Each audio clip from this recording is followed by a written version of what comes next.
Hi, Jeff. Top of the morning to you.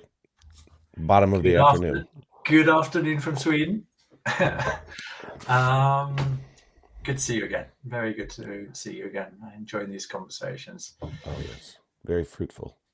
Thank you. So, what we can, what we're this is sort of like more just a chat. You and I have been thinking hard since we last spoke, and when we when we finished off our last video, we only briefly touched on what is a really, really meaty set couple of sentences that Steiner chucks in at the end of chapter 3. So, what I thought I would do is I'm just going to read them out, and we'll see where it takes our thinking, because this is really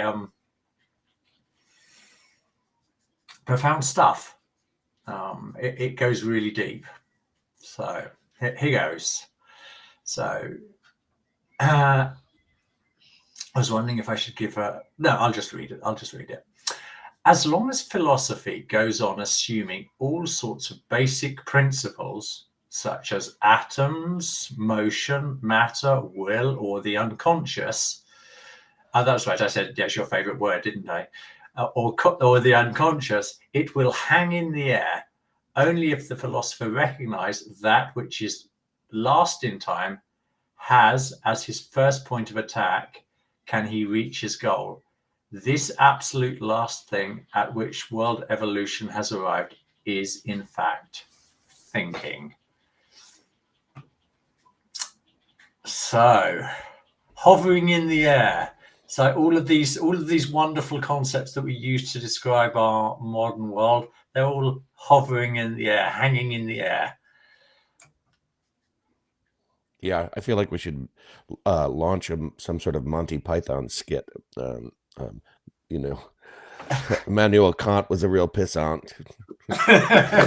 uh, uh, or there's that football match of the philosophers yeah, football match, all yeah, flying exactly. around. Yeah, well, that would have been more appropriate for the riddles of philosophy. What a couple of nerds, huh? Wow. Yeah, that's a really first of all, I want to say about the unconscious that for everybody that I've offended and continue to offend when I talk about the unconscious as bullshit. Um, uh, this is what I mean as a almost religious first principle. Mhm. Um, and yeah, the first thing that strikes me is that in a very meaningful way, is that not just the negation that this quote is obviously a critical full circle to the billiard ball um, picture, which I suggested was one way of taking history and philosophy of science, that bull by the horns. And this is sort of the um, grabbing it by its tail in a certain sense, because this is the other end of the animal. And it's funny, I just mentioned bullshit, so there's probably a way to pull that in too, but we won't continue with that tortured metaphor.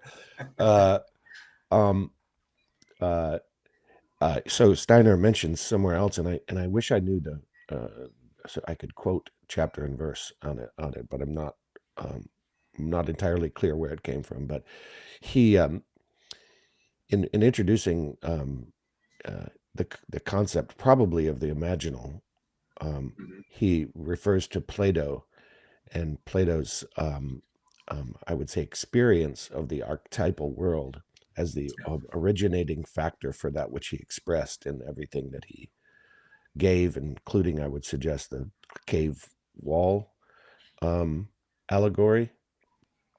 Um, uh, and he mentions there that the way that modern thinkers grasp that is as if Plato was referring to something hovering in thin air, and Like that a could be piece of mental fiction type of thing. yes, a gauze or Mhm. and it could be taken in any way. So here you have the atom, for example.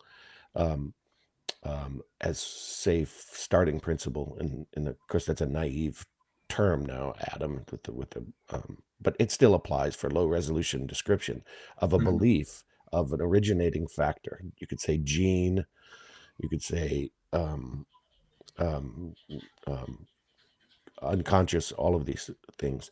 Um, and so that they can be approached in many ways. They can be approached to dismiss the whole idea altogether, that there's an an importance of the imaginal, say, or the symbolic, or the archetypal, um, in the Jungian sense, in the Goethean sense, in the sense that John Vervaeke uses it, or Jordan Peterson uses it.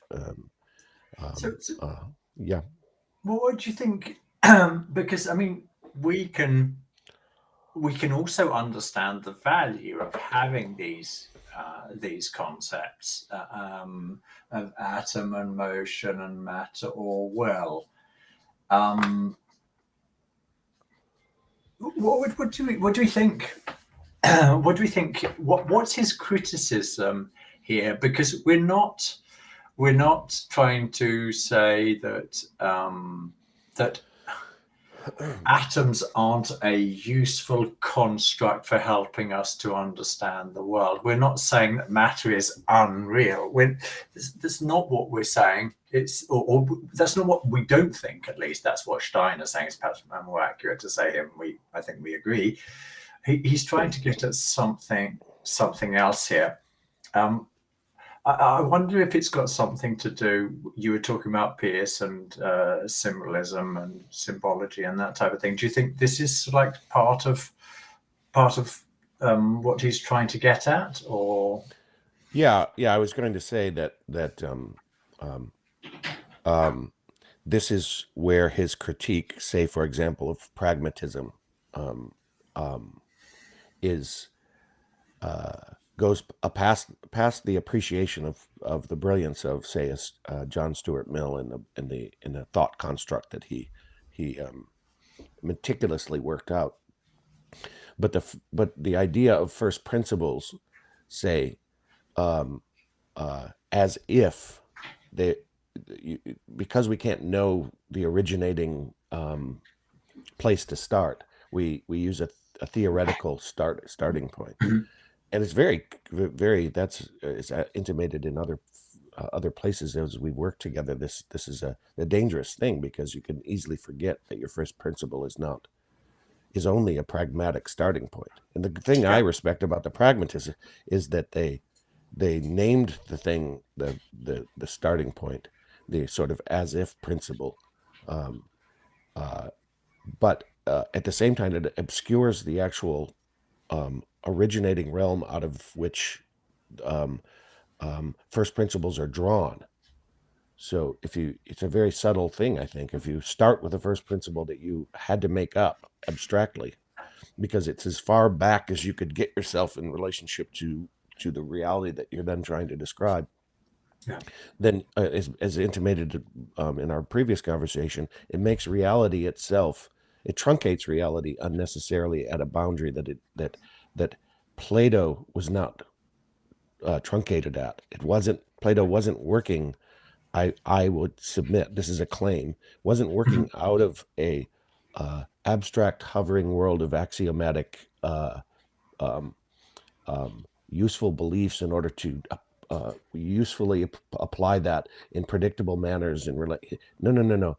I mean, I can see Aristotle take it running with that, but Mhm. Plato was actually um, a um, Still um, living in the in a ideas. mystical, right, experience, but that maybe that's a term that mystical, metaphysical, these terms that we tend to have an abstract relationship with. He was having a real experience, just as Goethe had the experience of the archetypal plant.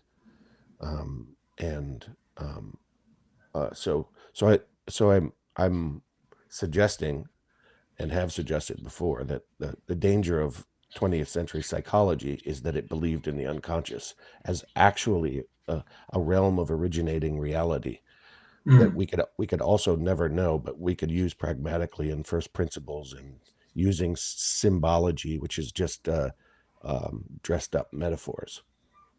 I've reflected on your version of the unconscious and my own version of it, because my own doesn't have the same negative connotations as yours does, so the limiting connotations. And I was thinking, I wonder what that is due to, and we can come back to like the importance of language perhaps like as a side point later on, but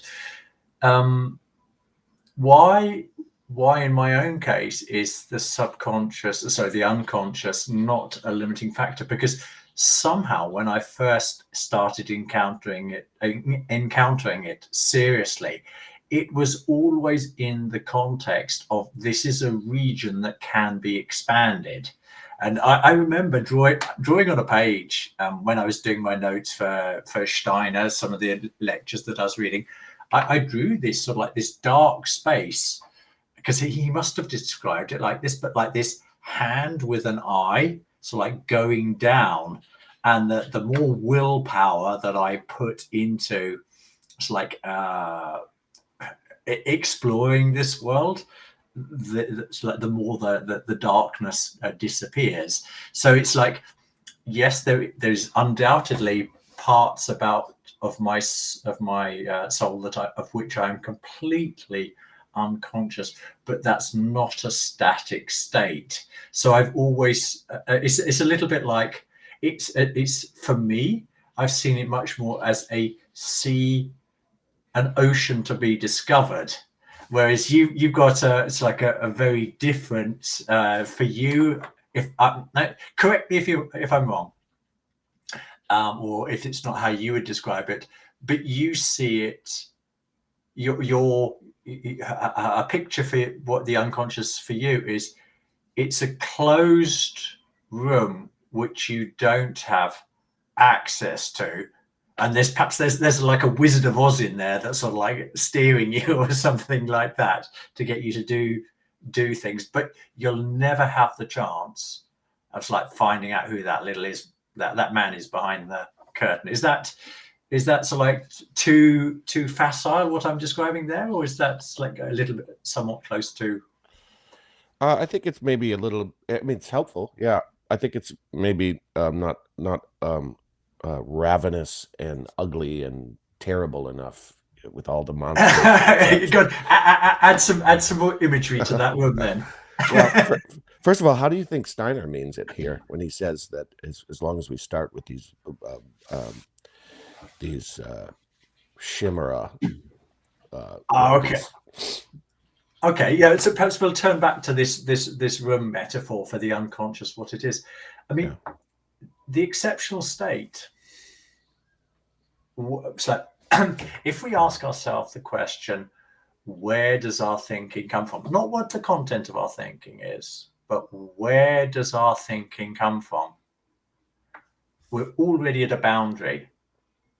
We sort of like we get the fruits of thinking. It's like entering to our consciousness, but actually where does it come from? There is a veil there, or there is a wall there that's stopping us. We can feel that something is behind it.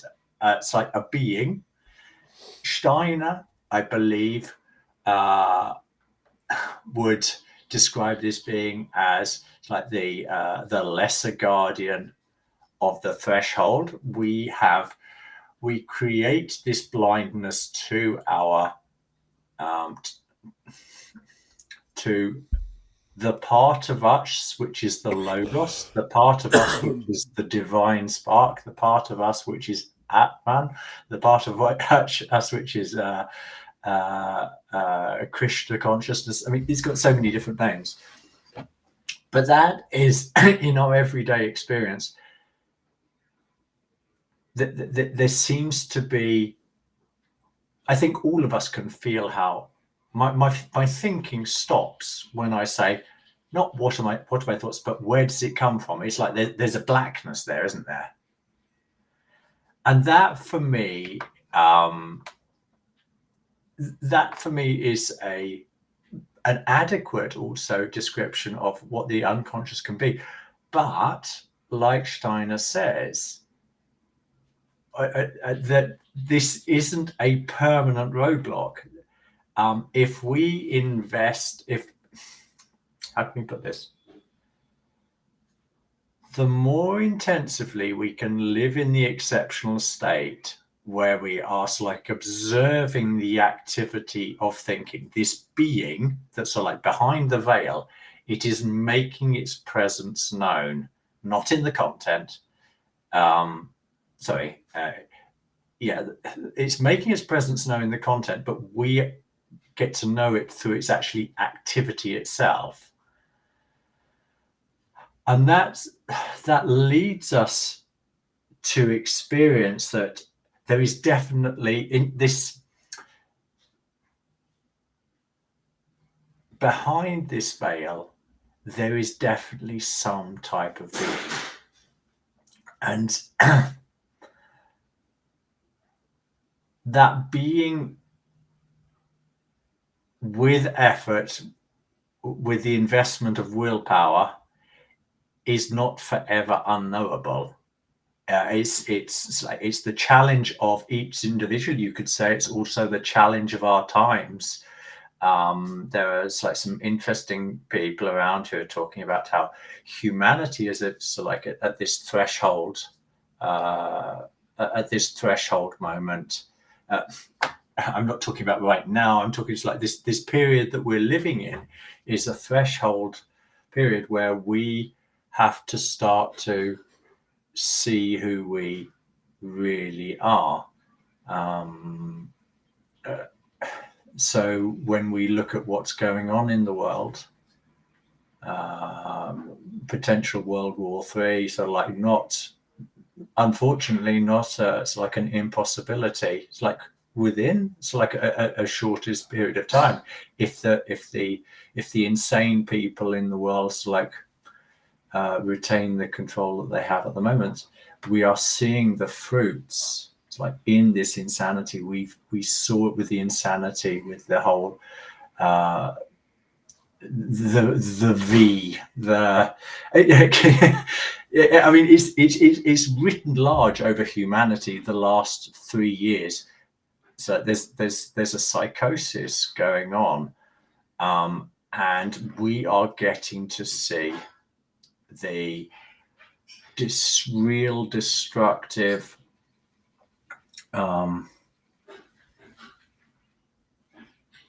inhumane nature of the thinking of important parts of the world population, and that is being like unleashed into the world.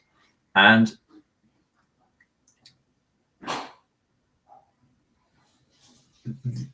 this threshold experience that I'm referring to is saying that humanity has to see what it's really creating. We can't continue to remain ignorant about like all those the nasty monsters that you would have put in your room, what are really there. So like giving energy to people's thoughts, like these destructive impulses, they can also be behind. They're also behind some type of threshold until we start to realize that they've come out of us, or they've come out of these insane people that are trying to destroy the world. Sorry, that went off into the deep end a little bit, didn't it? No, it helped. It helped there in the end because rather than me just describing what Freud means by the unconscious or Jung means by the unconscious, and I asked what Steiner meant by the unconscious in this quote. Mm-hmm. You went to the positive side, which is what I would call the supra consciousness that stands behind our normal everyday thinking, that is not dark but light. Mm-hmm. And it's a sort of stepping back into the light and letting the light shine through one. That would be a way to describe it. It's an abstract and an intellectual description, but I don't experience it that way. But for this purpose, I just wanted to put that out there as an image. On the other side is is that people who believe in the unconscious as the starting point in the Jungian and Freudian sense, and in the sense that you're talking about on all of the monsters that are there, is that is the absolute human starting point, and that we're just Yeah. we're slightly self-conscious apes, and it's inevitable, given the tools of destruction, that we would actually end up essentially raping and pillaging and murdering, and because human history is awash with that, right? And so and I would argue it's awash with that because of these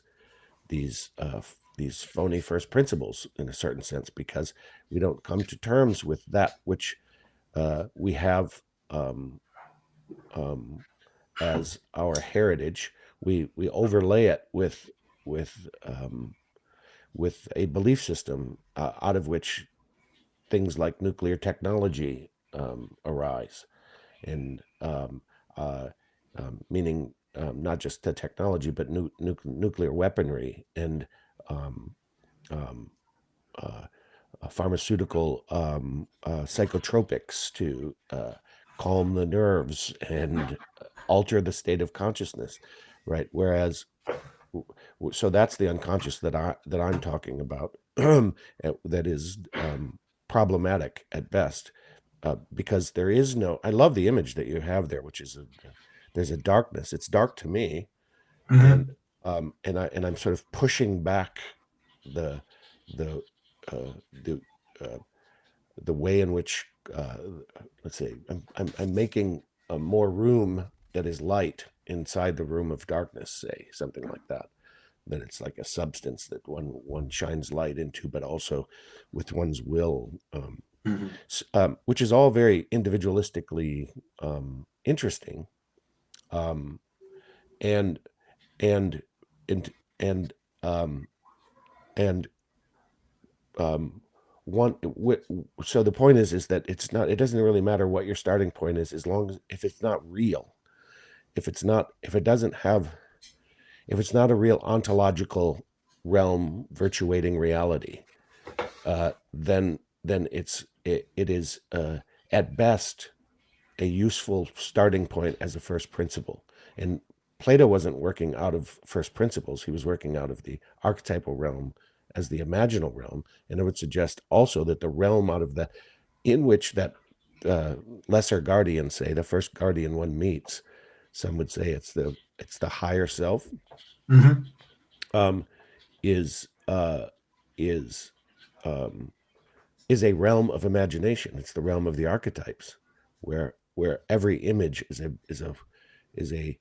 um, is an image of the complex reality that we have before us. But that's a frightening experience, and so people feel like that is the, especially if you overlay or underlay a belief in the unconscious, that is a thing to be uh, to tread lightly with, rather than to embrace as an experience. Then fear starts to develop around the sort of self knowledge and the potential for that combinatorial explosion to occur, because you're dealing with a complex reality. And are you ready to have that revealed to Yeah. I was you? I was thinking about how when we think about like the destructive forces that are also below the surface there, if we focus on the negative side, I think someone like uh, Nietzsche is incredibly interesting here. Steiner's obviously written a lot about him, talked about how influential, how important the experience of meeting Nietzsche was, not so much his Nietzsche's thinking in itself, but the spirit of his thinking. It's like this absolute desire to crush hypocrisy, to find freedom, to be oneself in the world. But what is one of the things that's interesting from Nietzsche is this idea that you come across through Steiner, is that uh, Nietzsche was actually was he was crushed by the inability to overcome these destructive forces that also that live in the unconscious. It was interesting. I read he said something like Nietzsche couldn't love because of his previous incarnation as a Cistercian monk. Who's like just self-flagellated the whole time. Which is a very vivid image that Steiner's giving there. That what he's saying is, here we've got this guy Nietzsche, this really this strong desire to be honest with the self, a strong desire to forge an own path in his life, but his incapacity to love, which was like the fruit of a previous incarnation, then goes on to signify that he's not able to confront those demons that are living within him. It's like he becomes consumed by them. But not only does Nietzsche say that, he said that what is true for him. I'm going to flash up a text in a second because this is where I had so I'm mixing my thoughts here. Perhaps if I flash up the text and then read it out and explain why and how I think it's relevant to what we're talking about here with the problems of the unconscious. So I will make clear that Nietzsche is a representative for humanity that cannot love. That's my connection here. While you're doing that, can I just add a little something? Yeah, go for it. Because you treaded into the territory of providing what I would call the supraconscious as a reality, rather than the unconscious as a belief system. The when you lay a belief system in front of reality, it distorts the experience and the perceptual field, and that for the with what is possible to have clarity, is that which is possible to have clarity is distorted, like a fun house of mirrors, say. Mm-hmm. And so obviously, then that which is negative, in a sense, you become obsessed with as the reality, because your belief says that's what the reality is. When I say negative, I don't mean that in a pedestrian sense. I mean negating and destructive and embodied imagery or embodied beings are part of the experience of and in our day and age, when we're all infected by this notion of the unconscious, they have to be grappled with to some extent. And you can get just lost there if your belief system is that that's all there is, because that's the first thing you meet. Then it's that all the way down to you, and so you try to come at it from sort of an orthogonal way rather than really taking it on. It is the process of um, um, entering into imaginal consciousness, where the imaginations are then like hyper real hallucinations rather than the imaginal flow of grounded thinking and an epistemological and phenomenological preparation that leads you to that point. That's And this is why chapter 3, 4, and 5 are so, for me, they've been so important in understanding. So, like, what is, or beginning to understand? Better to phrase it like that. Beginning to understand I what wonder. is. I wonder also, just in because before I forget, Yeah. I wish to set a question as a picture. I wonder if the first half of this book is Platonic and dealing with the Platonic, and not just Neoplatonist, but is engaging in the Platonic realm of ideas. And the second half is the metamorphosis of what that looks like in without losing the say the soul quality, the soul capacity, the soul embodiment of a body of knowledge into action. And the second half is sort of Aristotelian, and the whole work is a resolution of the two. So as a fluid narrative. That's a proposition I'm making. We'll come back to that one. Yeah, it is. It's very interesting, the structure. The second part. Sorry, that was a bit much. No, I'm sure we'll come back to that. So, I think one of the reasons, like, getting back to Nietzsche, I'll just read the text that's on here and sort of let it stew. This is the magic of thinking, isn't it? It's like I've got no idea what I'm going to say. It's like in a minute or so, and you don't. But we read this text, and then from somewhere, sometimes it's just pedestrian thoughts, but sometimes we really we tune into a part of ourselves where, oh wow, and then this can become an interesting thread of a conversation. Anyway, enough of that. Let's read it. So Nietzsche, what I narrate is the history of the next 2 centuries. I describe what is coming, what can no longer come otherwise, the rise of nihilism. This history can be told already, for necessity itself is here at work. This future is already speaking in 100 signs. This fate is already announcing itself everywhere. For this music of the future, every ear is already cocked. For long now, our entire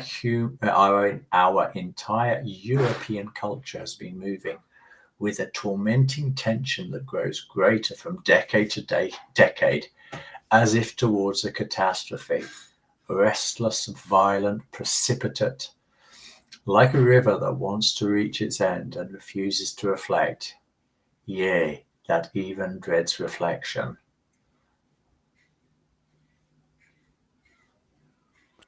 Man, that is devastatingly beautiful and terrible and wonderful and all of that. Like a river that refuses to reflect. Like a river that refuses to reflect, that wants to reach its end, like a death wish, right? Uh, um, and not only does it refuse to reflect, it dreads its reflection. That's exactly right. That's exactly right. No wonder he knew. I mean, this goes back to his critique of the death of God, say, and the way in which he was describing the terrible reality that in murdering God and have that we would have um, um, um, in the union, say, of the of uh, capitalism and communism, the blood in the streets that there would never be enough water to wash away. Um, and, I mean, he knew it, right? He saw Mao coming. He saw Stalin coming without naming those people. He saw the bloody American empire. I love my country and the principles on which it's founded, but we are a schizophrenic, right? Because we haven't come to terms with our reflection. And this is. I'm afraid we're going to have to mention it, but that we're kind of talking about the double, right?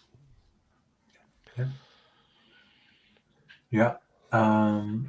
Well, I think another, just adding to your picture there, another another part that I've put together, or this becomes salient in my mind when Steiner comments on Nietzsche.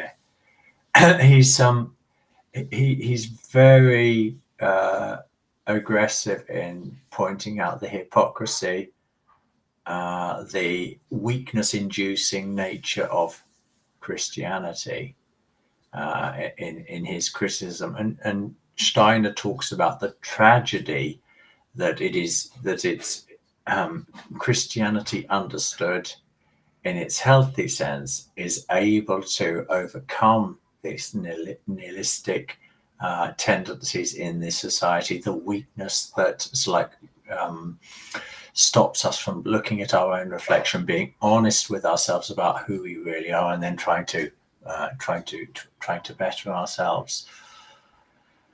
And I do find it. I mean, I guess people at the end of the First World War were thinking things can't go any crazier than this, and then you get the Second World War, and if you look back on the last like 2-3 years, what's happened in the political life, the so-called health life, what's happening in the Ukraine at the moment, and the schizophrenic nature about the reporting there, you realize actually things can get worse. That really the world is, I mean, just to take like a small talking point, but like now the West has like decided, yep, we're going to send tanks. The Americans are happy to send them, so the Germans are happy to send them. And certain like military observers are saying, well, actually, this isn't very consequential for the battle because of like the way the battle's being fought there. My initial impression is I think they've got a point there, but when the tanks don't cut it, is it going to be the F-16s? When is the West going to wake up to the fact that unless we actually start like trying to talk about peace, which the West doesn't want, until we really start being honest about peace, is it nuclear war that we have to have because they can't back down, they refuse to back down. I am certainly not saying Russia's not without fault here. That's not what I'm saying, but I'm looking at how this war is being continued. I think it's very interesting that back in April last year that there was an opportunity for peace, a little bit like in the First World War. You talked about there was ideas that like peace could be suitable, but there were certain forces that had decided, no, we don't want peace. This has to be fought out until, from an English perspective, until the Germans are crushed completely. We don't want peace. We have to destroy them. And it seems that mentality is on the NATO side. It's not, let's try to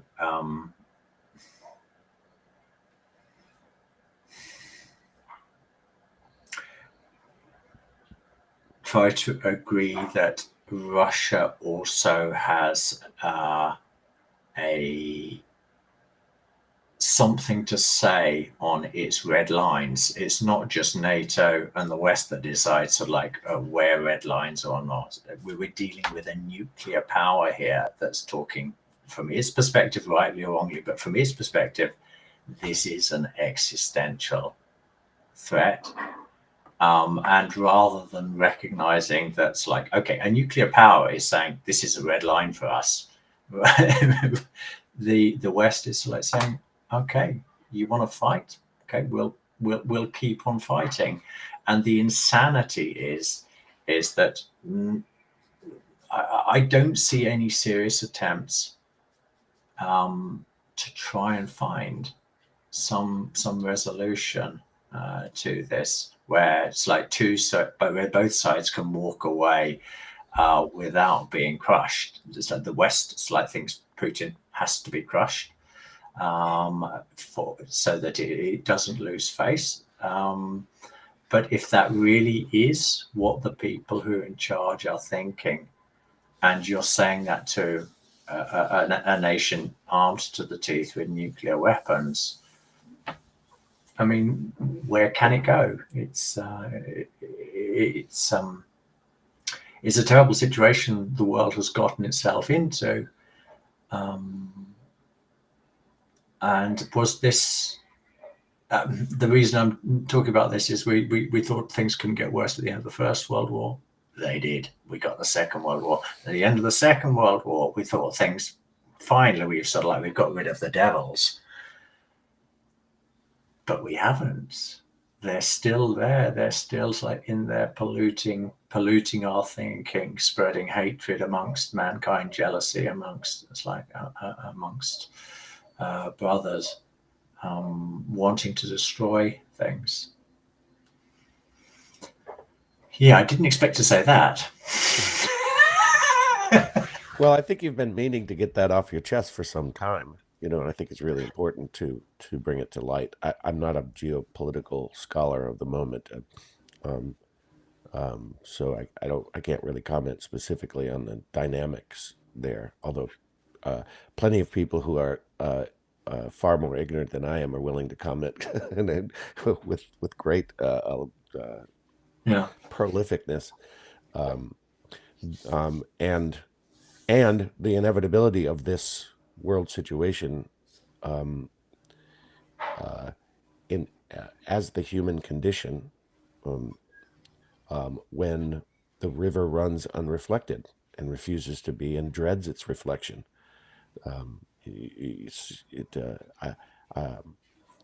I don't want to fall into psychoanalysis, but we have and so we have a paradigm problem, and human history is driven by forces that are not cause and effect linear, and until we can um, come to terms through through through a relationship with the reality that is originating our circumstances, and come to terms with um, our own agency in relationship to that reality, will we will be um, um, will be part of the polarized process that keeps the keeps the thing going, um, because we're now participants in it, right? Because we don't have um, uh, a view in reality. Our reality is formed by public opinion, this hyper objective reality that is uh, worked with through the public relations industry and through propaganda. And you take one side or you take the other side. And as long as there's one side and the other side, they're going to be um, um, they're going to be working both pedals down the same path with yeah, the same ruts that belief system only allows for. um, and it's ironic that people who are doing shadow work and all of this stuff, who believe in the unconscious as the originating factor, in some sense, there's an originating self-loathing that has to be overcome. If Because the suggestion is that at our heart, at the very core, to our reptilian brain, yeah, we are creatures of uh, predatory, and that's the best we can do. And That's not how we originate. That's not like I find very helpful in this, and maybe this is something we can take up as a side gig. Is Rudolf Steiner's lecture series in 1920, after the war. mm, Um, he's talking, it's called Spiritual Science as a Foundation for Social Forms. I've mentioned it a few times, and he does a similar predictive thing that Nietzsche does, but he does it uh, in light of the spiritual realities that are originating the forms of the times previous, coming out of the sort of dawns of existence, and as the spiritual consciousness gave rise to the religions that then were sort of um, ways to try to remember the experience of what it is to be a spiritual being, because it was starting to get lost into Middle Europe, where those spiritual forces had exhausted themselves, and an intellectual force had arisen that allowed for a beautiful forming of from very different places in the world, beautiful forming of notions of self-governance. And Mm. if we only so so so there's a soul region that was left behind, and then and maybe necessarily so, and then you have the Middle Europe developing its self-governing structures, which became politics as we know it today, the framework for politics, but without the spiritual informing the politics.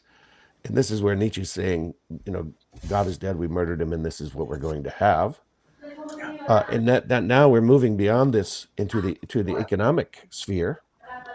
So from the spiritual to the political, now into the economic, and the economic is informing and occluding and shaping Yeah. and dominating all the other spheres. And so so what do we have to work with here? And so I'm hopeful as relates to that, oddly enough, because that is the next threshold. It is that Yeah. future that is dawning out of our will, out of the things that we're doing in the world.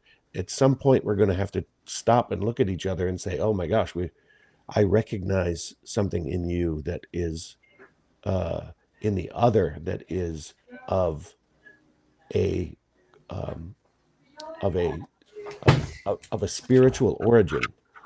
Yeah. Uh, Okay. Picking up on that theme, you've helped me to remember. Um, we talked very briefly about near-death experiences last time. I think this region is so fruitful for also understanding this threshold experience that individuals, but humanity needs to go through. And I'm thinking about one specific story. There are lots, but there's a guy called Daniel Brinkley. And he was one of the first NDE experiences that I read of, and it's an amazing story. I'll try to briefly describe it here, but encourage people to to look at it themselves. So, but Daniel Greenclake's he was trouble from the get go. I think he'd been involved in, by the time he'd left school, he'd been involved in 1,000 fights or something like that. I think that's what he says in his book. And it's like somebody who's that much trouble. What do they do with their life when they haven't done anything at school? The army takes him on, and they find, oh, we've got a useful person. We can train him. So they train him, and he becomes a sniper, and he becomes a very competent sniper as well. And he describes how I can't remember. Oh, yeah, that's right. He has this near-death experience because he's talking on the phone, and there's an electrical storm, and so the lightning travels down the wire. It's that kills him for a short time. And whilst he's no longer in this realm, he has this review of his life, this objective reflection of, who have I really been? Not the person I imagine myself to be, but what did I give to the world? It's whilst I was alive, how did my thoughts shape? What did they have, positive or negative fruits? And there's one particularly detailed picture that he gives, because he fought, I believe it was in Vietnam, but it could have been Korea. And he's tasked with taking out this higher, it's a general or somebody higher up. So he's posted. He's got his sniper rifle. He's 1-2 kilometers away on a mountain, and he blows a guy's brains out. And he thinks nothing of it because that's his job. But in his near-death experience, he gets to be the person who's had his brains blown out, and he begins to experience the full magnitude of what he's been doing in his life. And this isn't the only event that he recounts, but he goes through everything. What is it that I've actually accomplished in life? And so in this in this experience, there's the panoramic life review, is it's often called as well. What you're getting is like a true picture of who you've been, not who you think you've been in life. And he talks about how this is like, I mean, he comes back and he transforms his life, and he really does. He knows that he's immortal, and that it's like his actions have consequences. And rather than blowing people's brains out, he's actually going to try and work to do good in the world, because he knows next time he dies that it'll be for good, and that there will be consequences for his actions. So it's like this is like behaving very rationally. It's like if you do bad things, if you know the bad things that you do will have bad consequences, then you stop doing them. And if you know that the good things that you do have good consequences, then you're encouraged to do them. This And is may I? yeah, This go for is it, go for it. this is exciting because what you're describing. I mean, we could go into the elaborate descriptions that Steiner of the experience of life between death and a new birth, um, and um, but this is a very visceral. So let's say evidentiary or empirical or testimonial, Yeah, um, that we hear over and over again, these sorts of things, right? And the accuracy with which Steiner describes those things without having the near-death experience himself suggests that it might be plausible that these things are actually happening, and yeah, that maybe this is the unconscious, right? Is that why it seems so terrible? Is because it's it's everything you've authored in not just this existence but in previous existences, say. um, mm, and it's not in the philosophy of freedom that there is karma and reincarnation and these sorts of things. Um, uh, and so, but it's possible to well, and today people aren't going to accept it unless there's an epistemological basis for it. They may not call it that, or they may want to call it that. And there's all sorts of variations on that theme. But this is a visceral experience of what exactly people are going to start to be experiencing as we as a species confront, uh, um, confront, get closer and closer to the real consequences of our actions. well, and the real threshold of death, like that, as a realm of existence, it's it is going to be experienceable. That everything that you do to another person, you will experience from their point of view, and that speaks to a. We spoke about empathy last time. That Mm, speaks to a potential capacity in this life to actually do that, and the radiating love. This is kind of also what he was talking about, is Steiner was talking about, as relates to Nietzsche not being able to love in that lifetime, as he couldn't. His spiritual path was so self-absorbed that he could never see from the other's point of view. But on the other hand, his spiritual path took him right up to that threshold in a fierce way, right? So, and I'm really appreciating the thinking that's going on in our society right now. It's really rising to this level. This like there's Nietzsche's all over the place.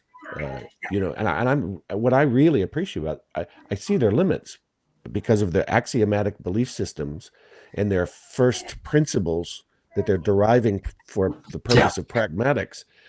But they're also pushing the threshold as a spiritual activity in thinking. So they're inevitably going to end up at a place where they're they peer through the threshold and notice that in that threshold there are no boundaries of selves in the strict sense that we know it.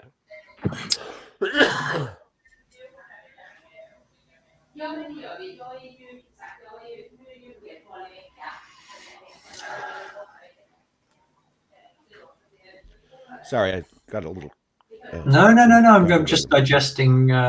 Um, digesting what but you were saying. I just to finish that that reality is the reality that's just behind the veil that thinking is pushing the boundaries of. and and so so when that takes hold, that's what's going to change, the change the orientation to the other in our current state. Was it Jonathan that shared the article of the four wisdoms, and the idea that there was going to be that there was a different wisdoms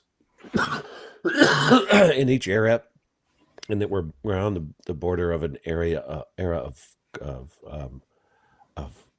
where anthroposophy is representative in the third wisdom, or anthroposophia, of the wisdom of the human being, that necessarily moves into what it is to be a human being, and to be um, um, part of a collective intelligence that has hard won that collective intelligence through the eye of the needle that you describe, through the threshold that you describe, the through the experience of the suffering of others that is implied in what you're describing. And I think this brings us all the way back to this first thing here. It's like, first things first, it's like all these notions that we have about what reality is, they are all created out of thinking. But not only that, but our own concept of self is itself the fruit of thinking. And when you begin to think and feel the significance of that my thinking is the origin of not only myself, but it's like every concept that I have, that's like that enables me to understand the world.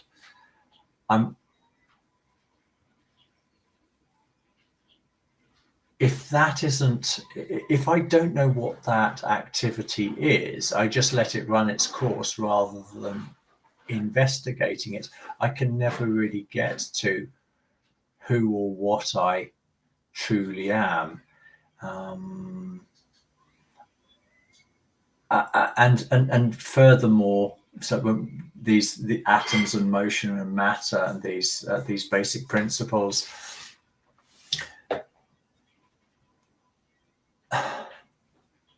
they all become,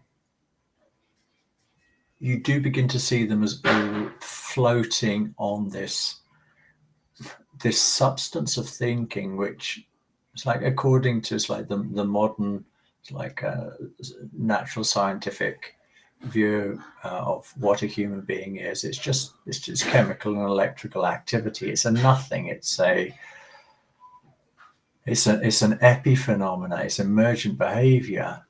And whereas when you look at it through the lens of what's being said in the philosophy of freedom, you begin to understand, no. Sorry, guys, you got it all the wrong way around.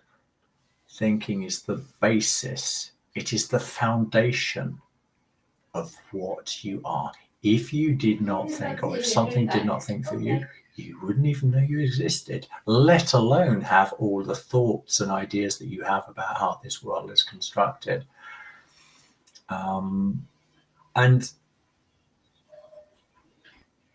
I think this is one of the reasons why, again, we've had this question up before. Why do we keep coming back to the philosophy of freedom? And it's you're reminded of sort of like some of the essential basics about what it is to be a human being, thinking in freedom, when you read this book. I just want to add one line, and then if you want to say something, but there's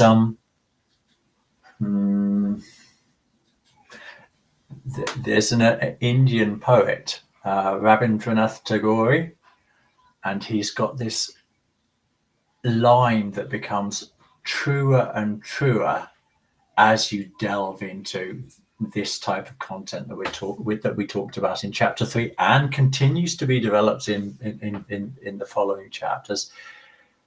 his line is, the stronger is the imagination, the less imaginary it is. The stronger is the imagination, the less imaginary it is. And that becomes a living reality for anybody that's like engages seriously with. It doesn't have to be the philosophy of freedom. It's the path that's like that you and I have obviously chosen. But the truth of that really begins to, so like what Tagore said there rings very true with what Steiner's saying. If you don't know what's going on in your head, and if you don't know the source of that, how can you be free? How can you know who you really are? How can any of the concepts that you created with the world, how can they be anything other than floating, hovering on air? Yeah. Yeah, and inevitably your idea of what you're basing all of your actions on is a belief that it's hovering in thin air, right? That you believe that's the best that can be done, is Yeah. that hovering in thin air is the best that can be done. Yeah, that is that you know, I noticed that in that quote. Will you put that back up again? Because I've again stopped This thinking. one, the one from the philosophy of Yeah, freedom. yeah. Yeah. I stopped thinking at the first part because I really wanted to go after this idea of the unconscious, right? And motion and matter and will and all of those presuppositions of first principle as opposed to experience, out of which first principle arises, say.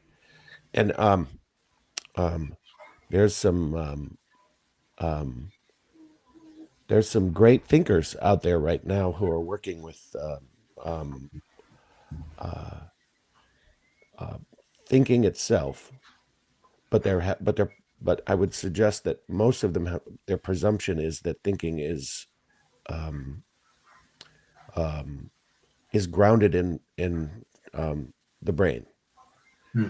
Um, so uh, so, but having said that, they even their language is reaching proportions that uh, are reaching, let's say they're reaching an imaginative consciousness that that sort of accidentally seeping through, you know, like the whole term, like the whole concept of emergence in biology. Now they want to ground it in evolutionary biology from a materialistic standpoint, but in context, right? So it's context is huge in emergence, of course, and there are all sorts of that's a complex thing, but they still think of that complex thing as finite rather than injectable with freedom. And the potency of freedom of I would suggest not it doesn't take it's not a it's not a democratic principle. It just takes um, an inoculation of free people to inject into the noosphere, say, Yeah. and it starts to seep through just look at Steiner's work as a whole. He's completely dismissed and probably the most followed thinker of our time, whether the people know it or not. This whole concept of the tripartite society, Steiner, right? Um, Place-based experiential education, Steiner. Um, um, um, uh, uh, Holistic farming practices started with Steiner. Yeah. Argue me off that. I would defy you to argue me off that because it's coming from a real place of first principles. It's a Yeah. place that first principles are derived from. It's not a metaphysical place, but it is a spiritual place, and those two things are different. That it's not a posited version of the physical world, which is what metaphysical the way it's usually used, though it's unconsciously used spiritually. And so we have terms like epigenetic realities and even epiphenomena, for that matter, um, Yeah. and emergence and systems biology and these sorts of things. But as long as they're locked into the axiomatic presuppositions of atom, motion, matter, will, the unconscious, and all of the narratives that are built on top of those clouds, um, we're going to be in Ukraine, and we're going to have Putin, and we're going to be in conflict rather than in heated debate, say, right? Yeah. So there's going to be conflict, and but the conflict is not. I'm just going to add a few countries to your list. Or we're in Trudeau's, Canada, or we're in Ardenn's, ex-Ardenn's New Zealand, or we're in the state of all of these countries that are. I mean, it wasn't that long ago. You used to be able to call them slightly reasonable functioning democracies. I think it's very difficult. It's extremely challenging to say that of most of the countries. Um, because of what's happened in the last 2-3 years. Yes. Well, I'm going to make a statement that would probably get me in trouble if we had any audience at all, but so I don't have to worry about it. And that is somehow I think the United States is going to defy its own self-induced failures and self-sabotage in relationship to these epistemological wrong roads, because it's the most bold statement of liberty that is related to the spiritual freedom that Rudolf Steiner is talking about here in the philosophy of freedom, that it's rooted in an evolutionary uh, uh, reality that created that principle for humankind at that time, and it became available for all of humankind because everybody went, yeah, oh, yeah, of course, yeah, because we share perceptions when they're generated out of reality, as opposed to having to come to terms. What do you mean by atom? Okay, I can accept that. So let's get started, and we'll build a whole world system off of that. Whereas things that are recognizable to people, because they're virtuating out of reality, is, but just because they don't recognize the reality as true, in a sense, it's mattering less and less and less. The problem is though, is which one is going to which one is going to win, because we're very real possibility that we're on the brink of self-destruction.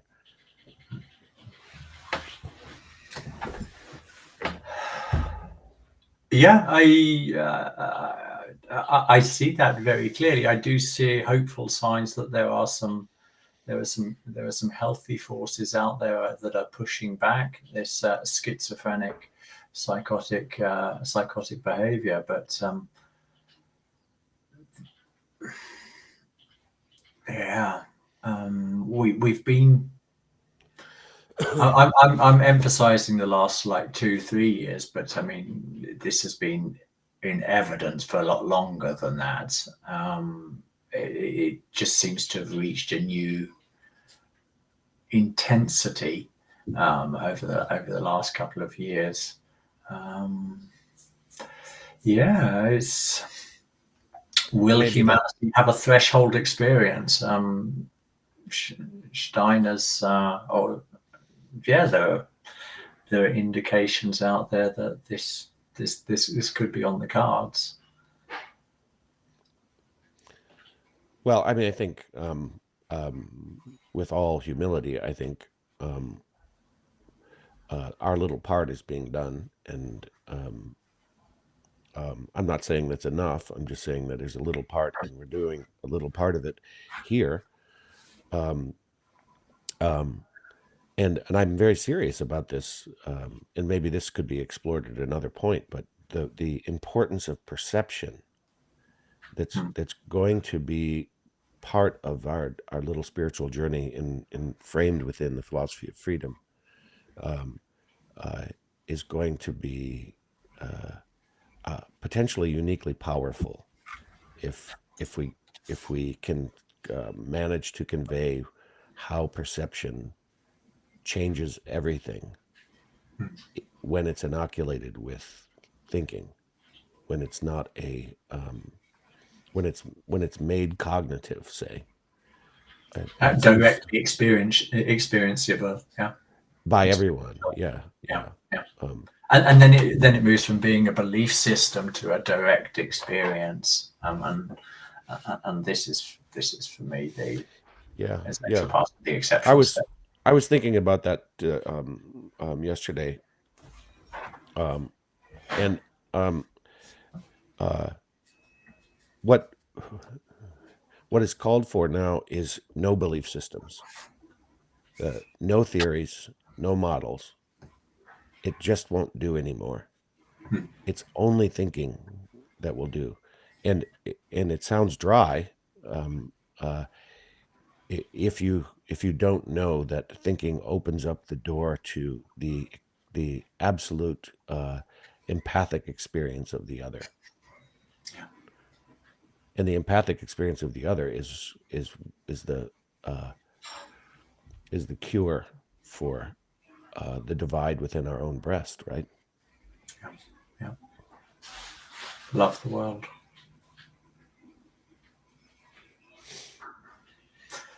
Okay, let's stop there.